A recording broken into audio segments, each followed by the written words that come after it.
PHP के series में हम लोग हैं और इस सीरीज़ में हम लोग सीखेंगे आज कि किस तरीके से पीएचपी में डेटाबेस का कनेक्शन करना है, टेबल तैयार करना है और उस टेबल में डेटा को इंसर्ट कराना है। एग्ज़ाम्पल छोटा लेते हैं, लेकिन उम्मीद है कि आप बाद में उसको और बड़ा कर सकते हैं, जिससे आपका प्रैक्टिस अच्छा हो जाएगा। तो सबसे पहले आप अपने कंप्यूटर में जो पहला स्टेप है वो है जैम चेक करना। अब आपको चूँकि डेटाबेस की ज़रूरत है तो आप साथ में दोनों को स्टार्ट करेंगे। अपाचे जो कि एक वेब सर्वर है जिस पे पीएचपी रन हो जाएगा, और साथ में माइस्क्वेल जो कि एक डेटाबेस सर्वर है। ये लो, इस तरह के इश्यूज़ आ सकते हैं कि आपका ये शट डाउन हो जाए। तो कई बार ट्राई करने पर शायद खुल जाए, और अगर तब भी नहीं खुलता है तो फिर हमको बताइएगा, हम बता देंगे क्या करना है। तो ये हो गया आपका यहाँ पर बेसिक सा सेटअप। अब आते हैं कंप्यूटर में। आपका जो पीएचपी प्रोजेक्ट होगा वो हमेशा एक निश्चित जगह पे होता है, फिक्स जगह पे होता है। सी ड्राइव में आप जब जाएंगे जैम नाम का फोल्डर मिलता है, मेरा जैम 1 नाम इसमें, और उसके बाद htdocs, और यहाँ पे आपको अपना प्रोजेक्ट सबमिट करना है। तो बेसिकली आप क्या करेंगे, Ctrl+Shift+N करके एक फ़ोल्डर बना लेंगे। आज आप सीखने वाले हैं डाटाबेस इंसर्ट, तो हम इसका नाम DB इंसर्ट रख लेते हैं। इसको अपने किसी टेक्स्ट एडिटर पे, ताकि इसमें कोड लिख सकें, इसके इस्तेमाल करने के लिए राइट क्लिक और सी मोर ऑप्शन के साथ ओपन विद कोड का ऑप्शन, जिसके बाद आप VS कोड में इसको ओपन कर लेंगे। VS कोड में आने के बाद आप अपना बेसिक सेटअप कर सकते हैं, जैसे कि इंडेक्स पेज का बनाना, और इस इंडेक्स पेज को बनाने के बाद आप इसमें सारा काम वैसे ही कर सकते हैं जैसे HTML में किया करते हैं। तो बिना कोई टाइम को इधर उधर किए, हम डिज़ाइन की बात ना करते हुए, बस एज सिंपल हम आपको यहाँ पर फॉर्म बना के दिखाते हैं। ठीक है, तो एक फॉर्म जिसका मेथड पोस्ट होगा और इसके अंदर एक डिव टैग के अंदर एक लेबल होगा जिसमें फुल नेम लिखेंगे, और इनपुट टाइप जिसका नाम बहुत इम्पॉर्टेंट है वो फुल नेम के नाम से रखेंगे। ये नाम कोशिश कीजिए कि सब जगह सेम हो, एक जैसा नाम, फुल नेम कहीं F नेम, ये सही नहीं होता है। तो आप कहीं कहीं पे अलग अलग ना करें। अगर आपका कोई पैटर्न है तो आप यूज़ कर सकते हैं। इंटर फुल नेम, ठीक है, और इसके जस्ट बाद एक और डिव, और इसमें भी लेबल, और इससे कॉन्टैक्ट नंबर दूसरा डेटा मांग रहे हैं।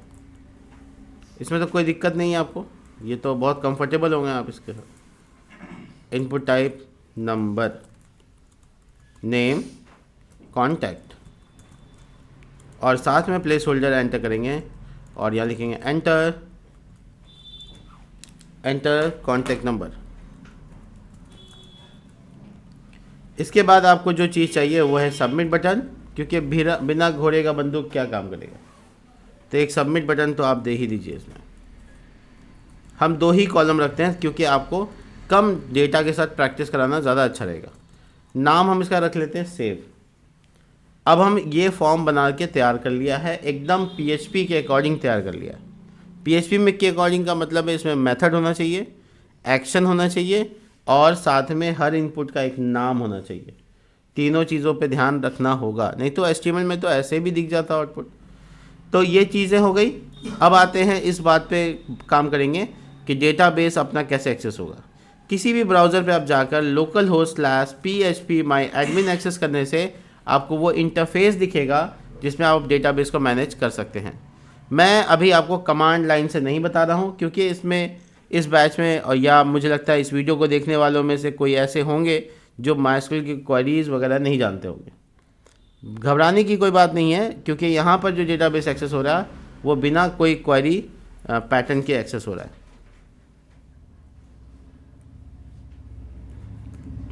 ये काफ़ी टाइम ले रहा है, इसको शट करना पड़ेगा लगता है।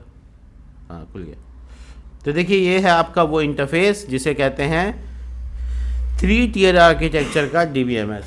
इसमें प्रेजेंटेशन लेयर जो होता है वो यही है, सामने जो आपको दिख रहा है। तो यहाँ पर आपको डेटाबेस बनाने के लिए सिंपल न्यू पे क्लिक करना है विदाउट नोइंग एनी कमांड, ठीक है, और जस्ट डेटाबेस का नाम लिख दीजिए। तो मैं आज डेटाबेस का नाम यहाँ पर इसका नाम रख लेता हूँ कॉन्टैक्ट्स, एस प्लूरल फॉर्म में कॉन्टैक्ट्स। अब इसमें बहुत सारे लोगों का कॉन्टैक्ट स्टोर करेंगे, इसलिए इसका नाम कॉन्टैक्ट्स रखें। और इसके अंदर जो टेबल का नाम होगा उसमें 3 कॉलम होगा, पहले से डिसाइड कर लो, दिमाग में इमेजिन कर लो। आईडी, नेम, कॉन्टैक्ट, 3 कॉलम होगा। तो इसमें जो डेटाबेस का नाम क्या रखेंगे, तो इसमें रखते हैं रिकॉर्ड्स, ठीक है। और कॉलम कितना रखना वो यहाँ बता दो, नंबर ऑफ कॉलम, ठीक है। तो ये टेबल का नाम हो गया और ये कॉन्टैक्ट। देखो टेबल का नाम को लिखने का शर्त वेरिएबल को लिखने के शर्त के बराबर है। अंडरस्कोर से शुरू कर सकते हैं, नंबर से शुरू नहीं कर सकते हैं, पहले स्टार्टिंग में नंबर नहीं डाल सकते हैं, लास्ट में नंबर डाल सकते हैं, स्पेस का इस्तेमाल नहीं कर सकते या किसी भी स्पेशल कैरेक्टर का इस्तेमाल नहीं कर सकते। ये सारे रूल सेम है जो आप वेरिएबल या आइडेंटिफायर के लिए पढ़े होंगे। इसके बाद आपको क्रिएट करना है 3 कॉलम का एक टेबल। और अब आपसे पूछेगा हर कॉलम के बारे में किसको क्या करना है। तो देखिए 3 ही आपके पास यहाँ पे डेटा आया है। आप सिंपली यहाँ पे नाम डालिएगा, जो कि पहला कॉलम का नाम होगा आईडी। डेटा टाइप क्या होगा बताइए, इंटीजर। लेंथ को डालने की इंटीजर में ज़रूरत नहीं है। डिफ़ॉल्ट वैल्यू कुछ होगा नहीं। यहाँ पर देखिएगा तो AI लिखा हुआ है, ये आर्टिफिशियल इंटेलिजेंस नहीं है, ऑटो इंक्रीमेंट है। तो ये ऑटो इंक्रीमेंट पे टिक लगा देना है, क्योंकि हम चाहते हैं कि आईडी ऑटो इंक्रीमेंट हो। साथ में जैसे ऑटो इंक्रीमेंट किए तो बगल में प्राइमरी लिखा हुआ आ जाना चाहिए। दैट मीन ये वाला कॉलम प्राइमरी की हो। दूसरा वाला जो कॉलम है उसे कहेंगे हम नेम या फुल नेम। मैंने कहा था कि हर जगह कंफ्यूज नहीं करना है, एक ही नाम को यूज़ करना है, तो फुल नेम। अब जो फुल नेम होता है वो इंटीजर नहीं होता है, वो क्या होता है, स्ट्रिंग होता है। तो स्ट्रिंग के लिए यहाँ पर आपको वर्चर यानी वेरियस कैरेक्टर, ठीक है। तो आपको ये चूज़ करना है। जब आप वेरियस कैरेक्टर चूज़ करते हैं तो आपको लेंथ डिस्क्राइब करना पड़ेगा। तो मैं एक बड़ा नाम, अगर कोई साउथ का भी आदमी होगा तो उसका 200 कैरेक्टर में तो काम हो ही जाएगा, मैक्सिमम पॉसिबिलिटी है। पूरा ख़ानदान का नाम थोड़ी लिखना उसको। And the last one is what, contact. देखिए डेटाबेस का नाम कॉन्टैक्ट्स लिखा है और ये कॉन्टैक्ट है। अगर आपको कन्फ्यूज़न हो रहा है तो मैं फ़ोन लिख दूँ, लिखिए, मैं लिख देता हूँ फ़ोन। वैसे अब क्या होगा कि HTML के फॉर्म का नाम हो गया कॉन्टैक्ट, इसका नाम फ़ोन, सही नहीं रहेगा, इसलिए कॉन्टैक्ट ही लिख दें जो मैंने फॉर्म में लिखा है। इंटीजर मत फॉर्म कीजिएगा, क्योंकि कई लोग +91 भी लगा देते हैं, तो इसलिए वर्चर फॉर्म कर देते हैं। और इसका लेंथ 20 से ज़्यादा क्या रखेंगे, बहुत है, ठीक है। और ये सब कुछ होने के बाद ध्यान रखना है कोई एक कॉलम आपका प्राइमरी होना चाहिए। अब आप किसको रखना है ये आप DBMS में पढ़ा है। अब आपको क्या करना है, यहाँ सेव कर देना है। बस सेव होने का जो इंतज़ार है वो कुछ सेकंड का होता है, उसे कंप्लीट कर लेना। इसके बाद आपके सामने एक कॉन्टैक्ट्स और उसके अंदर एक रिकॉर्ड्स नाम का टेबल दिख रहा है, जिसके बाद आपको 3 कॉलम के अंदर बता रहा है 1 2 3। आईडी है, फुल नेम है, कॉन्टैक्ट है, सबके भी सामने टाइप लिखा हुआ है। अगर कोई ऑटो इंक्रीमेंट है तो यहाँ लिखा हुआ है, और अगर ये पीला रंग का चाबी है इसका मतलब वो प्राइमरी की है। तो जिसके आगे प्राइमरी की होगा वो पीला रंग के चाबी के साथ आएगा, ठीक है। तो अब आपको इसका डेटा ब्राउज करना है कि कितना डेटा इसमें है। ऑब्वियसली अभी बना तो कोई डेटा नहीं है, तो आप ब्राउज करके क्लिक करके देख सकते हैं। तो देखिए यहाँ लिखा हुआ है empty result, there is no data, 0 rows, ठीक है। और यहाँ टेबल का स्ट्रक्चर आप देख सकते हैं, ठीक है। चलिए ये हो गया बिना कमांड सीखे। अब आते हैं कमांड सीखते हुए इसको कैसे करते हैं। सेम काम को हम कमांड के साथ करके दिखा देते हैं, क्योंकि मैं उनको निराश नहीं करना चाहता जो कमांड सीख के आए, ठीक है। तो दोनों स्थिति। अब अगर कोई डेटाबेस या टेबल को डिलीट मारना है तो कैसे मारेंगे। तो देखिए डेटाबेस को डिलीट मारने के लिए आपको डेटाबेसेस पे क्लिक करना है और किसको मारना है वो बताइए, और उसका ड्रॉप पे क्लिक कर दीजिए और उस टेबल और डेटाबेस का हो जाएगा स्वाहा। आगे बढ़ते हुए अब हम लोग यहाँ पर ये जो मेरा जैम्प है खुला हुआ है, इसी में हमको पावर सेल मिल जाता है, इसका नाम है सेल। क्लिक करेंगे यहाँ पर और यहाँ पर क्लिक करने के बाद हम यहाँ पर लॉगिन करेंगे अपने डेटाबेस के साथ। ये कमांड इंटरफेस है, अगर आप इसको नहीं सीखना चाहते कोई इशू नहीं है, बट मैं हाईली रिकमेंड करता हूँ सबको कि कमांड से ही काम करें। बट मैं दोनों दिखा देता हूँ, आपको जो प्रीफर्ड लगेगा वो यूज़ कीजिएगा। आई डोंट थिंक कि ना इसको करने में ज़्यादा कॉम्प्लेक्सिटी आता है। CD MySQL/bin, बिन मतलब यहाँ बाइनरी से होता है, ठीक है। MySQL -u root और ये आपका वेलकम कर दिया मारिया डीबी। ये मारिया डीबी कमांड वाला इंटरफेस को कहते हैं, और पीछे जो था वो माई था, तो वो मारिया डीबी है ये, और वो माई है, दोनों ही एक ही डेवलपर ने बनाया है। अब ये इससे हम करें तो कैसे करेंगे, तो शो डेटाबेसेस करेंगे, तो जितना डेटाबेस पहले से बना हुआ वो आ जाएगा। इसमें से अगर कोई नया डेटाबेस बनाना तो DDL कमांड है, क्रिएट डाटाबेस और उसका नाम कॉन्टैक्ट्स। डेटाबेस बन गया है, उसके अंदर आने के लिए यूज़ कॉन्टैक्ट्स, इसके अंदर आने के लिए इसके बाद टेबल बना सकते हैं, ये भी DDL कमांड है, क्रिएट टेबल और टेबल का नाम, तो रिकॉर्ड्स छोटी ब्रैकेट, और उसके बाद यहाँ पे ID, और उसके बाद इंटीजर होगा, लेंथ बताइए, प्राइमरी की, ऑटो अंडरस्कोर इंक्रीमेंट भी लिखना ही पड़ेगा, वहाँ तो सब कुछ इस सब फैसिलिटी मिल जाता है। हाँ बिल्कुल, बाय डिफ़ॉल्ट लेंथ होता है 11, वहाँ लिखेंगे नहीं तो 11 आता है, यहाँ पे लेंथ 11 लिखना पड़ता है, ये बात तो DBMS के क्लास में हम बताते हैं। अब ये वाला कितना लेंथ रखेंगे वो बताना होगा, और तीसरा है कॉन्टैक्ट, और ये यहाँ पर आपको वर्चर ही रखना था, और इसका 20 रखा था मैंने, ठीक है। ये छोटी ब्रैकेट के साथ बंद होता है और आपका टेबल तैयार, ठीक है। इसके बाद आप अपना इंसर्ट वगैरह कर सकते हैं, ये सेम काम वो किए जो वहाँ पे किए थे। देखिए दोबारा से टेबल वो वाला आ गया होगा, देखिए कॉन्टैक्ट्स आ गया, और उसको क्लिक करने पर वो टेबल भी हमको नज़र आएगा, रिकॉर्ड्स, और रिकॉर्ड्स के अंदर ये सब कुछ मैंने कमांड से बनाया है। आपको ये रिकॉर्ड में हम दोनों चीज़ बता दी है, ये वाला तरीका भी वो वाला तरीका भी, जो आप करना चाहते हैं करिए, ठीक है। अब आते हैं, इसके बाद हम लोग इम्प्लीमेंट करते हैं इसके अंदर डेटा इंसर्ट करने का काम। तो अब आते हैं, इसको पूरा का पूरा डेटाबेस को कनेक्ट करते हैं MySQL को PHP के साथ। तो इसके लिए हम अपने इस वाले फाइल में आ जाएंगे, और यहाँ कनेक्शन को देखिए, जब भी कनेक्शन को कनेक्ट कीजिए सबसे पहला लाइन में कीजिए, क्योंकि उसके बाद नीचे पेज में हर जगह कनेक्शन अवेलेबल होगा। अगर आप बीच में करेंगे तो उससे ऊपर अवेलेबल नहीं होगा, उसके नीचे अवेलेबल होगा, तो इसलिए फर्स्ट लाइन में लिखना ज़्यादा सही रहेगा। तो मैं PHP यहाँ स्टार्ट करके यहाँ पे PHP को बंद कर देता हूँ। तो यहाँ पे हम करने वाले हैं डेटाबेस कनेक्शन, DB कनेक्ट। अगर आपको ये जूम करने की ज़रूरत है तो मैं कर दूँ, enter, $connect is equal to MySQL, कल मैंने बता दिया था, कनेक्ट 4 पैरामीटर पूरा करना है। आप डायरेक्ट भी बिना आप उसके भी लिख सकते हो, किसके, बिना कांस्टेंट के भी लिख सकते हो, लोकल होस्ट कॉमा और रूट, उसके बाद पासवर्ड जो कि ब्लैंक रहेगा, एंड डेटाबेस का नाम जो कि मेरा है कॉन्टैक्ट्स, आई होप कि यही है। और अगर कुछ हो जाता है इधर उधर तो could not connect to the database, इधर उधर संभालने के लिए, ठीक है।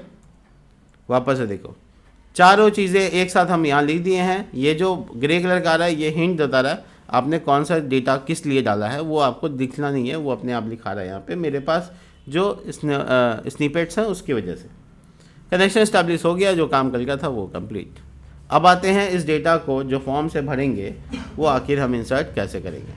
तो देख लीजिए पहले आउटपुट, बाद में बोलिएगा कि कुछ अलग हो गया था तो उससे बच लेते हैं। DB इंसर्ट नाम रखा था मैंने, ये देखिए ये है फॉर्म जिससे डेटा को इंसर्ट करना है। देखने में लगता है भद्दा, कोई बात नहीं, आपको CSS आता होगा, ठीक है ना। तो इसको चेंज करके बना दीजिएगा, खूबसूरत कर दीजिएगा, ठीक है। तो आ जाते हैं हम अपने कोड पे, और यहाँ पे एक्शन की ज़रूरत होगी। आपका पेज का नाम index.php है। एक तो और बात बता देते हैं, बहुत ज़रूरी है, ये बिहारी स्टाइल में, इसको नए भी लिखेगा तो यही सेम ही पेज को मानेगा, यानी आप जब ब्लैंक छोड़ देते हैं तो वो इसी पेज को अपना एक्शन मानता है। तो आपका अगर नहीं भी लिखते हैं तो भी आप ठीक ठाक है, कोई दिक्कत नहीं। चलिए तो यहाँ लगाएंगे आप PHP का कोड, और PHP का कोड लगाने के बाद शुरू करेंगे अपना। देखिए एक तो PHP ऊपर लिखे थे, एक तो PHP नीचे लिखे, इसीलिए इसका नाम है स्क्रिप्टिंग लैंग्वेज, ठीक है। कहीं बीच बीच में कहीं भी घुसे रह सकते हैं, समझे, तो कोई दिक्कत नहीं है। अगर स्क्रिप्टिंग लैंग्वेज ना होता तो एक पूरा पेज ही ले जाता ही। ये क्या है, बीच बीच में स्क्रिप्ट मतलब चिरकुट, बीच में कहीं कहीं लिख सकते हैं, जहाँ पे चाहिए वहाँ पे बुला लो। तो एक ऊपर शुरू किए तो ये सब C में ना कर सकते हैं, ठीक है, ये सब जावास्क्रिप्ट और PHP में कर सकते हैं। इफ़ इज सेट, ये तो आपको पता ही है, $_पोस्ट, बटन का नाम सेव, अगर बटन दबाए तो ये हो जाए, अब उसके बाद आपका ये मैं हटा देता हूँ, ये आपको लगेगा कि हम काम से बचना चाहते हैं। डॉलर फुल नेम हम पूरा लिख के $_पोस्ट, ये जो फुल नेम लिखा है ये लोकल वेरिएबल का नाम है, आप कोई भी नाम रख सकते हो उसके लिए, जैसे कि एफ नेम। इससे आपको इनपुट टाइप का कोई कनेक्शन नहीं है, यानी इनपुट टाइप में जो नाम लिखते हैं इससे कोई कनेक्शन नहीं है। इसका इनपुट टाइप का जो नाम उसको कहाँ लिखना है, अकॉर्डिंगली $_पोस्ट में लिखना है। तो आप यहाँ पे फुल नेम एकदम वैसे लिखिएगा जैसे आपका इनपुट टाइप में नाम लिखा हुआ है, तो उसको टारगेट करेगा। और $पोस्ट एक एरे है जो कि डेटा लेकर आ जाएगा फॉर्म के पास से। एरे इसलिए क्योंकि मल्टीपल डेटा चाहिए होगा। दूसरा वाला पार्ट जो है वो है कॉन्टैक्ट का, तो हम इसका नाम फ़ोन भी लिख सकते हैं यहाँ पे, मतलब आपके दिमाग के मिथ को तोड़ने के लिए कि यहाँ पे वही नाम लिखना चाहिए जो इनपुट में ऐसा नहीं है। कहाँ लिखना चाहिए, जहाँ पे आपका $_पोस्ट के अंदर जो लिख रहे हैं वो फॉर्म के नेम के अकॉर्डिंग होना चाहिए, यानी कॉन्टैक्ट। यहाँ फ़ोन नहीं चलेगा, ठीक है। तो अब आपका जो डेटा आप टाइप करते हैं यहाँ पे, जो डेटा आप टाइप करेंगे यहाँ पर, दोनों इसमें स्टोर हो गया, लेकिन ई स्टोर होने से डेटाबेस में थोड़ी स्टोर हो गया। अब डेटाबेस में कैसे स्टोर हुई, तो इसके लिए आपको बनाना पड़ेगा क्वेरी, और हर चीज़ का एक क्वेरी डेटाबेस में होता है। जैसे अगर डेटाबेस में इंसर्ट करना है तो क्वेरी होता है DML कमांड के अंदर से, कौन सा कमांड, इंसर्ट इनटू टेबल का नाम, तो रिकॉर्ड्स, और उसका कॉलम का नाम फुल नेम, और उसका कॉलम का नाम कॉन्टैक्ट, दोनों कॉलम का नाम लिख दिए, छोटी ब्रैकेट में घेर दिए। उसके बाद वैल्यू, और उसके बाद यहाँ पर सिंगल कोट, डबल कोट के अंदर डबल कोट नहीं होता है, डबल कोट के अंदर सिंगल, अभी हम डबल कोट के अंदर है ही हैं तो डबल कोट के अंदर डबल कोट नहीं डालेंगे, सिंगल कोट डालेंगे। अब पहला वाला जो जगह है वो फुल नेम को जाएगा, और दूसरा वाला जो सिंगल कोट है उसके अंदर जो रखेंगे वो कॉन्टैक्ट को चला जाएगा। तो क्यों ना यहाँ वेरिएबल चिपका दे ऐसे, तो जो भी हम टाइप करेंगे तो वेरिएबल में था ही, तो चला गया। लेकिन क्वेरी सिर्फ लिखा गया, चलाया नहीं गया। हम बैक पैक कर लेने का मतलब थोड़ी है कि हम कहीं चले गए, बैक पैक किया, अब हम कहीं जाने के लिए हमको कोई ना कोई एग्जीक्यूशन शुरू करना होगा। तो उसके लिए जो क्वेरी होता है उसे हम यहाँ पर किसी वेरिएबल में स्टोर कर सकते हैं। रन रिजल्ट कोई भी नाम रख लो, इससे कोई मतलब नहीं, रन करा रहे इसलिए हम रन लिख दिया। MySQL आई क्वेरी, यहाँ पे ये डॉलर आगे फ़ोन नंबर के सबका लगा हुआ आ जाएगा, ऐसा होगा क्वेरी, समझ में आया। MySQL आई अंडरस्कोर कनेक्ट, कनेक्ट के लिए MySQL आई अंडरस्कोर क्वेरी, क्वेरी को चलाने के लिए। तो दो बातें इसमें बतानी होती हैं। पहला कनेक्शन, तो देखिए कनेक्शन का वेरिएबल क्या नाम है, कनेक्ट रिसोर्स, यही है। हम लोग इसको यहाँ पे डाल देंगे पहला पैरामीटर में, किसको, कनेक्ट को, और दूसरा वाला क्वेरी को जिसको चलाना है। तो ये वाला को चलाना है तो ये डाल दिए। अब ये दोनों पैरामीटर को पूरा करने के बाद, एक मिनट मैं इसको पॉज किया था, क्या हो गया था, 1 घंटे के लिए, हाँ ठीक है। तो ये रन होने के बाद मैं यहाँ पे कंडीशन लगाता हूँ, इफ़ $रन अगर चल जाए तो ये रन ट्रू तब देगा जब ये चल जाएगा, तो हम लिख देंगे सक्सेस, और अगर नहीं चल पाया तो लिखेंगे फेल। देखिए यानी रन जो है वो चला तो सक्सेस, नहीं चला तो फेल। तो इंसर्ट होगा तो सक्सेस आएगा, नहीं इंसर्ट होगा तो फेल आएगा। हम तैयार हैं इसके लिए, तो चलिए आइए पेज के पास। अब देखिए डिज़ाइन में तो एकदम मज़ा नहीं आ रहा है, थोड़ा बियर वेयर दे के थोड़ा मैनेज करवा दे क्या। आप लोग बोलिएगा कि एकदम बढ़िया ध्यान नहीं दिए डिज़ाइन पे, ठीक है, थोड़ा सा ठीक लग रहा है शकल थोड़ा। अब कॉन्टैक्ट में हम यहाँ डालते हैं पूजा, और ये नंबर कोई भी हो सकता है, 20 तक तो क्षमता है इसका। तो हम इसमें सेव करते हैं, सबमिट करते हैं, और देखिए क्या आता है, ये आ गया fatal error, uncaught MySQL expected full name command. अब लो, अब बोल रहा है कि आप जो कॉलम फुल नेम लिखे यहाँ पे वो है ये नहीं है। अब एक बार जाके देखते हैं डेटाबेस में, ये तो बड़ा जूम हो गया, नेम है, लगता है कमांड से जब टाइप कर रहे थे तो वहाँ फुल नेम लिखने की जगह नेम लिख दिए। तो अब जो लिखे हैं उसके अकॉर्डिंग क्वेरी कर देंगे। तो ज़्यादा कुछ नहीं करना है, फुल नेम को नेम में कन्वर्ट कर देना और इसके अलावा कुछ भी नहीं करना। अब आप इसी चीज़ को दोबारा ट्राई कीजिएगा एक बार और। जब भी पेज को रिफ्रेश करना है तो ऐसे रख के एंटर मार देना है। ये वाला बटन रिफ्रेश के लिए नहीं होता है, रीलोड के लिए होता है। रीलोड अलग होता है, रिफ्रेश अलग होता है। रिफ्रेश मतलब ये और रीलोड का मतलब ये। तो इसको आप रिफ्रेश समझते हैं तो आप बेवकूफ़ी करते हैं। चलिए यहाँ लिखा हुआ भी आप कैसे रखिए, देखिए क्या लिखा हुआ है। रीलोड का मतलब दोबारा लोड, रिफ्रेश दोबारा लोड नहीं होता है, ठीक है। तो मैं पूजा और उसका कॉन्टेक्ट नंबर यहाँ डाल रहा हूँ, जो भी है अब डाल दीजिए। अरे वाह, सक्सेस। लेकिन फर्स्ट टाइम में सक्सेस नहीं होने का वजह आपको पता चल गया कि अगर ज़रा से भी इधर उधर किए तो एरर आ जाएगा, ठीक है। सक्सेस का मतलब है कि डेटा स्टोर हुआ। तो क्यों ना हम 10, 12, 15 देख के ही जाएं यहाँ से। तो चलिए ट्राई करते हैं। अच्छा एक बात बताओ, हम लोग जब यहाँ से यूज़ करते हैं, यहाँ से जब डेटा उसको एक्सेस करते हैं तो हम लोग उसका डेटा को कॉल करके भी देख सकते हैं। तो क्यों नहीं यहाँ से देख लें पहले। तो हम लिखेंगे cd mysql /bin और उसके mysql -u root। अब तो रट ली होगी, है ना। अब उसके बाद यूज़ कॉन्टैक्ट्स और उसके बाद select all from records, table का नाम। ये क्वेरी किन चीज़ के लिए होता है, क्वेरी से डेटा बुलाने के लिए होता है। नहीं पता तो कोई बात नहीं, हम आपको आसान तरीका बताएंगे। देखिए PHP से डाला हुआ डेटा आपके सामने प्रकट हो गया है साक्षात। अब इसका मतलब है कि हम लोग यहाँ पर और डेटा इंसर्ट करेंगे तो और इंसर्ट हो जाएगा। तो एक बार और ट्राई करते हैं, क्या बोलते हो प्रिंस, और ये हो गया प्रिंस का डेटा। अब देखिए तो एक बार और इस क्वेरी को चलाते हैं साक्षात और ये तरीका, ठीक है।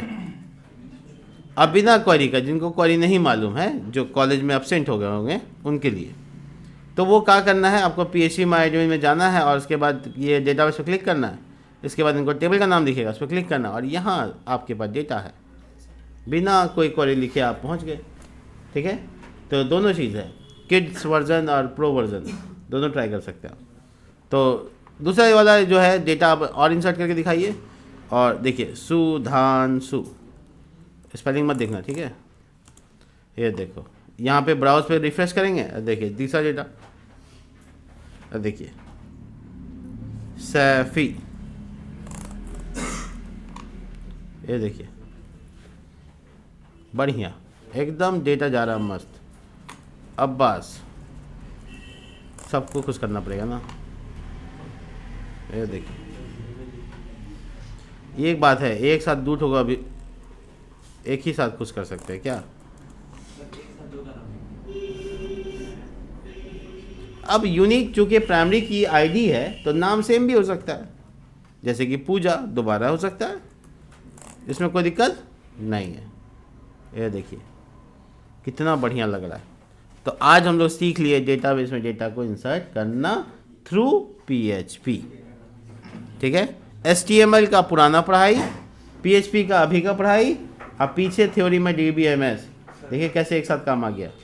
मिलते हैं नेक्स्ट वीडियो में, तब तक के लिए बाय।